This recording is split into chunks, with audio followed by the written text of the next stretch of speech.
കിടക്കുന്നത്? നമ്മുടെ വീട്ടില്. ആരുടെ വീട്ടില്?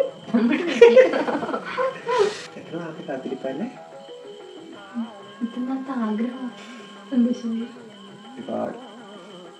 ഞാൻ ചെന്നോ നിങ്ങളന്ന് ഇതുപോലെ രാത്രിയിൽ നമ്മൾ ഇറക്കിയിട്ടത് എന്ത് ചെയ്യണമെന്ന് അറിയാം. ഇങ്ങോട്ട് പോകാൻ ഒരു സ്ഥലമില്ലാതെ നമ്മൾ രാത്രി ചീപ്പിട്ടുള്ള അവസ്ഥ ഇങ്ങനെ നിന്നത് അവിടെ നമുക്ക് സ്വന്തം വീട്ടിലെത്തി. എത്ര അനുഭവിച്ചതിൻ്റെ ഇഷ്ടം ഇനി എന്തിനാ കാരണേ? എനിക്ക് ഇവിടെ 4 പേർക്ക് വിടാൻ പറ്റും.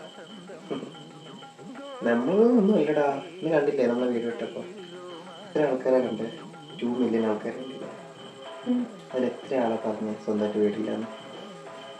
എത്ര ആളാകുക സ്വന്തമായിട്ടൊരു വീട്? നമ്മളതൊക്കെ ചെറുതാ.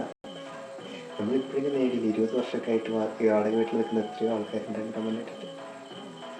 നമ്മളിപ്പോഴും സ്വന്തം വീട്ടിലല്ലേ? ഇവിടെ 4 പേരുടെ ആരും എത്തില്ല കേട്ടോ. എന്തിനാ കരയുന്നേ? അടിപൊളി. Good night. കിടന്നിറങ്ങി. എടാ സ്വർണ്ണമൊക്കെ എന്തിനാ? സ്വർണ്ണമാണോ വേണ്ടത്? കേറി കിടക്കാർ സ്വന്തം വീടായില്ലേ ഇപ്പൊ? പിന്നെ അതിനിപ്പോ എന്താ വേണ്ടത്? അതോണ്ടല്ലേ ഒരു തന്നെ ചോദിച്ചോണ്ടിരുന്നത് കേട്ടില്ല. Good night.